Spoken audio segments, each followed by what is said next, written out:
Welcome back to another episode of LEGO Look Back. Today we're going to be looking at every single LEGO Star Wars set that came out in the year 2000. Let's jump right into it. To start off, we're going to be going over some limited editions that were released in the UK. And that first one is set number 3340, Star Wars number 1. This came out in June of that year, had 32 pieces, 3 minifigures, retailed for about $5 and currently goes for $177. This set included Emperor Palpatine, Darth Vader, and Darth Maul. And as of note, this is the first set to ever come out with that Emperor Palpatine minifigure. And so this was a LEGO exclusive. Also included in one of these exclusives was set number 3341, Star Wars number 2. This set was also released June 22nd, had 22 pieces, 3 minifigures, valued at $5, and currently goes for $170. This one I think has a lot better minifigures, including that Luke Skywalker, the first edition of Han Solo, and then that super awesome iconic Boba Fett with the dual molded helmet and jetpack. Next there was set number 3342, Star Wars number 3, also released in June. Piece count 22 pieces, including the 3 minifigures, valued at $5, and this one only goes for about $82. I think that's because it only includes the Chewbacca minifigure and the 2 Scout Trooper minifigures, who, in my opinion, are not as cool of minifigures as the other ones, which I think the market agrees, and that's why it kind of goes for a little less. The last of these exclusives was set number 3343, Star Wars number 4, came out in June, 30 pieces in this one, 3 minifigures, valued at $5, and currently goes for about $82. This one just came with 2 battle droids and then a commander battle droid. Honestly, in my opinion, pretty weak. Cool battle droid minifigures, but I think this is the worst of the 4. Jumping into the play sets, we had set number 7104, Desert Skiff. This was released January 1st, had a piece count of 55, included 2 minifigures, retailed for $6 US, and currently goes for about $66. This set included Luke Skywalker and Han Solo, and is a pretty good, simple build overall. One of the first Return of the Jedi sets to be released. I think it's an okay build for $6. That's about $3 a minifigure and a fun little side build. I think it's a good value overall. Definitely way cheaper than some of the current modern sand skiffs that we've got. And I think the build is okay given the time period of the set. As you can see, the box art and theming of this year is very similar to the 1999 theme, where the instructions still include the pictures from the motion picture within the instruction booklet, and we've got that like blue space background. I think the look is a little dated, but it just brings some nostalgia with kind of that old looking style. Next we have set number 7115, Gungan Patrol. This was also released January 1st, had 77 pieces, included 2 minifigures, and retailed for $10. Currently, it's valued at $94. The minifigures included in this set were Jar Jar Binks and a Gungan soldier. Overall, I think these are good builds, including the 2 rideable creatures. I looked them up, and these are called Kadu. And to my knowledge, these are the only versions of them that LEGO has ever made. I think it's fine that they're mostly large molds, just given how new the LEGO Star Wars theme was as a whole. Like, cool that they're making new molds for the LEGO Star Wars theme this early into it. I really do love the inclusion of the little blue 1x1 cylinders, the boomas that the Gungans shoot around, and I think it's a fun set. It fits the Phantom Menace. It's a unique set, and I think it's okay overall. Continuing with the Phantom Menace, we have set number 7124, the Flash Speeder. This was also released January 1st, had a piece count of 106, included 1 minifigure, was priced at $10, and currently goes for about $67. The minifigure included in this set was a Naboo security officer. I want to point out that they changed the box art a little bit, and in the top right hand corner you can notice that it says Episode 1 and has kind of the cast of Episode 1, something that was different than from the previous year's 1999's Episode 1 sets. I like that they identified it. These sets were released after the movie had come out, and so the spoilers weren't as big of a concern with the release of these sets. As far as the set as a whole, I think it's a pretty good build overall. I think it's a much better build than the previous set. A little bit of a bummer that it only comes with 1 minifigure at that $10 price point when there's clearly a seat for 2 minifigures.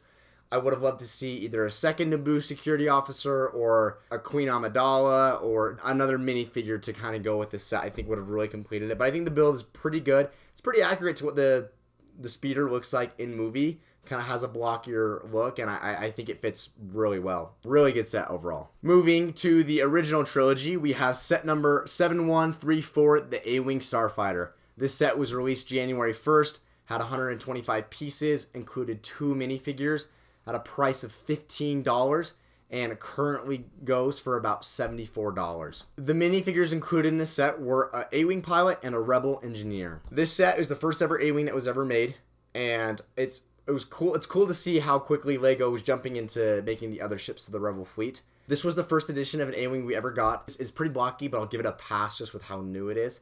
The color scheme is pretty close with the red and then the gray on the outside. It would have been better if they used white, but just not really in the LEGO Star Wars color palette at this time. I think it's an okay build. You can tell it's an A-wing, and I think the inclusion of 2 minifigures feels like a good amount considering the size and the swooshability and the playability of this build. I think it feels pretty good to me. In the back of these instructions, just like some previous starships, some funny alternate builds that you can do with this. That A-wing helmet does not really represent the A-wing helmet, but without having the newer up-to-date mold, it's okay. They printed on it, which I think is better than nothing, and I like this A-wing. I think it's an okay first A-wing. Coming in next, we have set number 7144 Slave 1. This had a total of 166 pieces, included 1 minifigure, retailed for $20, and currently goes for about $180. The minifigure included in this set was Boba Fett. This set has an okay build overall. It's a pretty small Slave 1 compared to some of the Slave 1s we've got, but it does include the awesome play feature and the ability to put in a Han Solo and Carbonite into the ship. Boba Fett fits in the ship, so it fits the overall look. The cannons to me look a little off. They just don't look really accurate. The color scheme is okay, but I think this is a little bit too expensive in my opinion. It's only a few more pieces than that A-wing that we got, and it has 1 less minifigure. If this retailed for $15 rather than the $20, I feel like it'd be a much better value. It just doesn't look anything near what Slave 1s that we've currently had, and I think the only reason it's so expensive today is because of that awesome Boba Fett minifigure. Like, what a cool minifigure to create back then, especially when they didn't have a lot of crazy molds, and I think it's an okay set, but honestly a little lower in the wave for me. Returning to episode 1, we have set number 7155, the Federation AAT. This was released May 1st, had a total of 158 pieces, included 2 minifigures, retailed for $20, and currently goes for about $230. Included in the set were 2 battle droids. To me, this is the second best AAT that LEGO has ever made. There have only been 2 versions of this AAT to come out in the tan color scheme, and to me, this version is the much better version than the second edition that came out much later. The size feels pretty accurate to what an AAT would be. I do like the playability of being able to put the droid in the top gunner spot. The print on the front of creating the rocket holes at the bottom of the tank is a really good addition, especially at such an early set. It looks like the tank is pretty close to the build. The shape is pretty spot on, despite the limited piece resources they had back in the day. And 2 minifigures feels right to me. When I compare this $20 to that previous $20 Boba Fett set, this to me is a much better value. And it's just as playable. Lots of fun you can have with this, especially if you pair it with something like the Naboo land speeder that we looked at earlier. I think this is a really fun set, and one of the better sets of the wave. Next, we have set number 7159, the Pod Racing Bucket. This was released June 1st, had a total of 292 pieces, included 3 minifigures, retailed for $25 US, and currently goes for about $180. The minifigures included in this set were Aldar Beto, Anakin Skywalker, and Jar Jar Binks. Now this set's very unique in the way because it actually came in a bucket rather than a playset box. The previous year they had a really amazing pod racing set, and to me this is just a very downgraded version of that. The builds in this that it recommends are extremely blocky, and the gate, while a nice addition, just isn't very big. And overall, it seems like a pretty weak set to me. I think that kind of money could be spent better elsewhere. It does have some playability with the 3 minifigures and the pod racers, but unless your kid was really into pod racing, this to me I think would be a pass. Returning to Return of the Jedi, we have set number 7180, B-wing at Rebel Control Center. This set was released January 1st, had a total of 338 pieces, included 3 minifigures, had a total price of $30, and goes now for about $155. Included in this set were the minifigures of a Rebel B-wing pilot, a Rebel technician, and R5-D4. This honestly might be my favorite set of the entire wave. The build of the B-wing is pretty spot on despite the limited pieces available for the time. My grandma owned this set and I remember putting it together and just loving the function of the rotating gyro cockpit and how they had gotten that feature in even at such an early model. Just used gravity on a rotating axle. But it's a super cool set, and then the inclusion of the command center as well just makes this a very, very playable set. In today's price, it's about $55, which feels like a really good deal for what you get here. Of the ship and the station and the minifigures feel just right to me. It feels like a good fit. And I really like the red Rebel pilot outfit they have for this B-wing pilot. We've very rarely gotten that in LEGO Star Wars, only a couple other times. And so I think this is a really unique, cool version of the B-wing because of that. Included in this one are some of those comics at the back of the instructions that just tell a funny story, the rebuilds, and then the instructions of how to do those alternate builds within the back of the instructions. But great set. Like I said, one of my favorites of the wave. I think it's a great value, and LEGO really nailed it on this one. Next, we have set number 7159, TIE Interceptor. Released July 1st with a piece count of 703. No minifigures, retailed for $100, and currently goes for $1,075. This is one of our first UCS sets, Ultimate Collector Series, and this TIE Interceptor looks great. Massive LEGO build for the time. Like I said, it was released in July, and so up to this point, I don't think there was a bigger LEGO set than this one.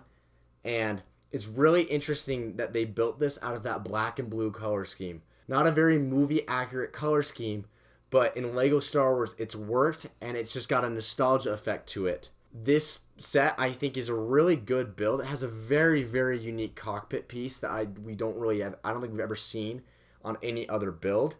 And I'm not surprised that the market values it for over $1,000, just because of that nostalgia and because of how probably limited of a run this got, and for people to actually get this. Back then, I mean, this would go for about $180 today, which is what a lot of those UCS sets of this caliber kind of go for.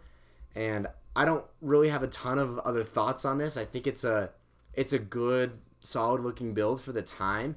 I do find it really funny that there is included in the instructions an alternate build for some sort of fighter, which I don't think we've ever seen in a UCS set in the modern LEGO age. Really into creativity and trying other things back in the early days of LEGO Star Wars. Moving on to set number 7184, Trade Federation MTT. This was released May 1st, had a total of 470 pieces, included 7 minifigures, retailed for $50, and currently goes for $300. Included in this set was a total of 7 battle droids. This is the first ever MTT that we ever got in LEGO, and though the shape is pretty close and the size feels pretty good, you can tell it's a super, super blocky build. Some later versions of the MTT have really improved upon the shortcomings of this model.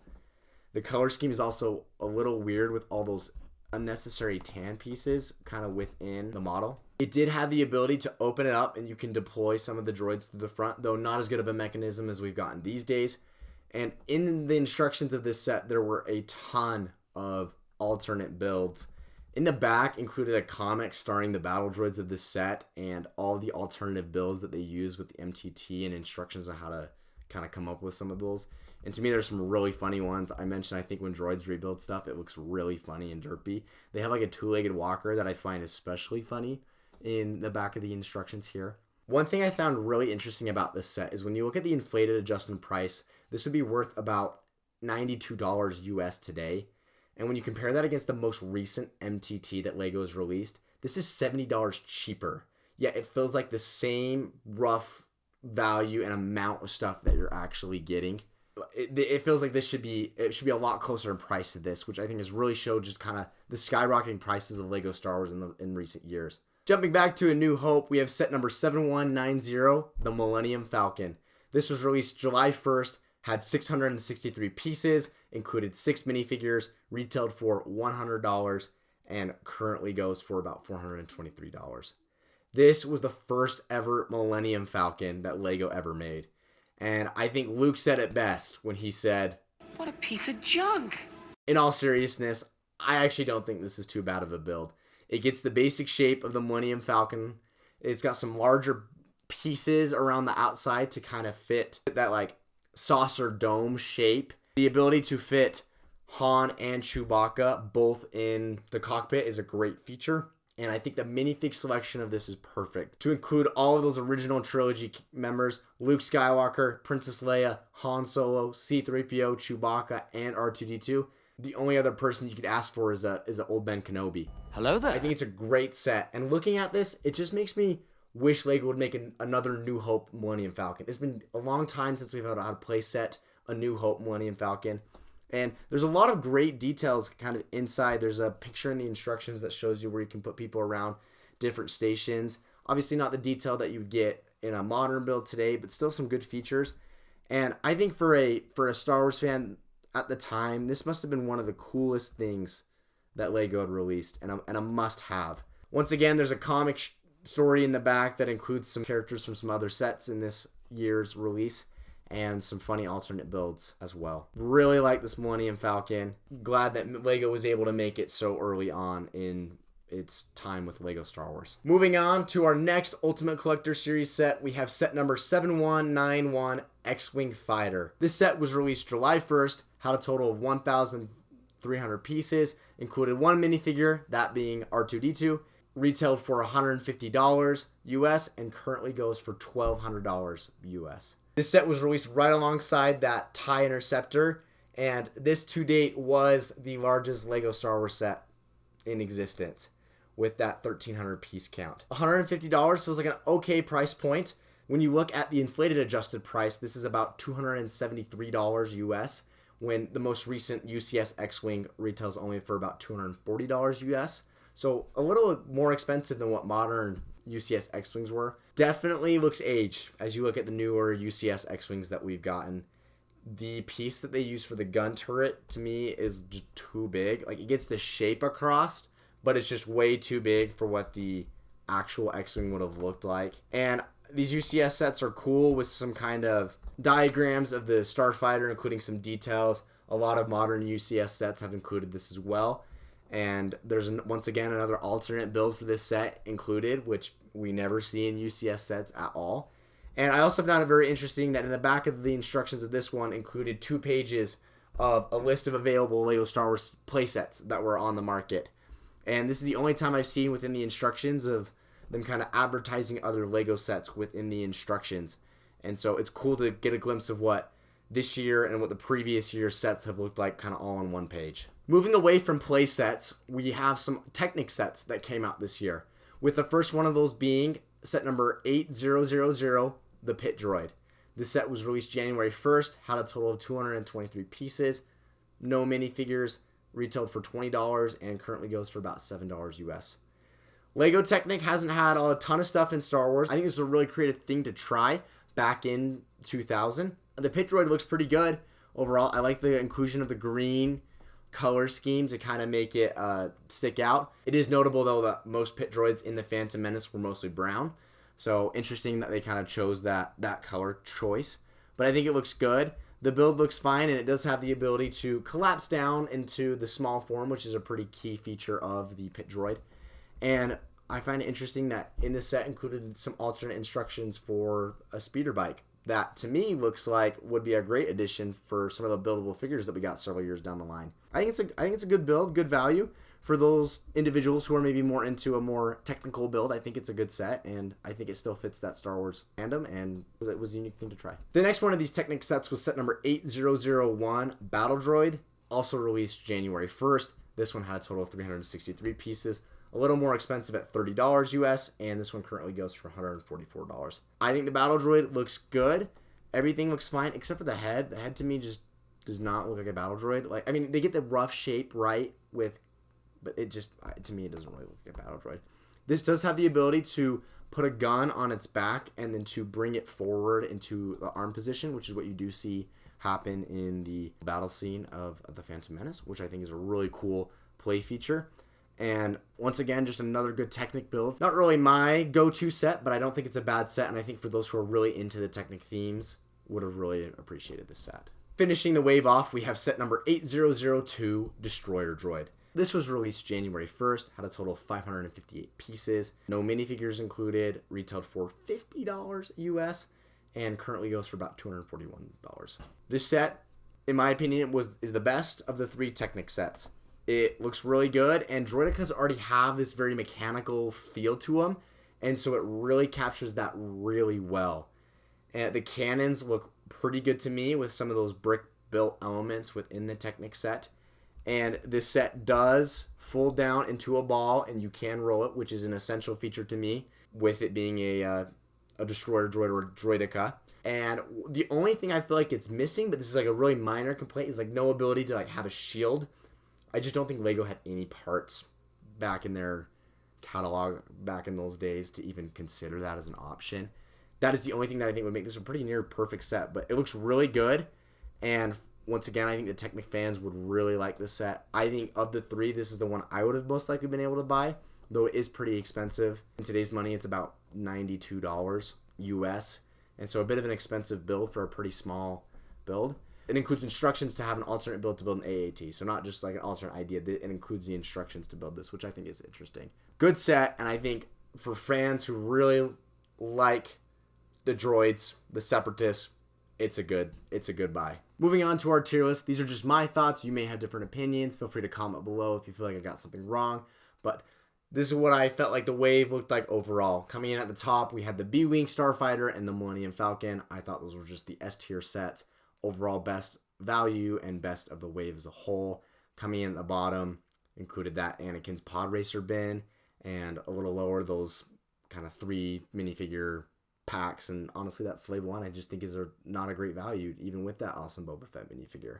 A pretty average wave, with most of the sets coming in at the B and the C area, with only a few of those sets I feel like really deserving that A and that S tier rank. Thank you so much for watching. If you made it this far, please like and subscribe for more LEGO Look Back content. And don't forget, stay super studs. See ya, guys.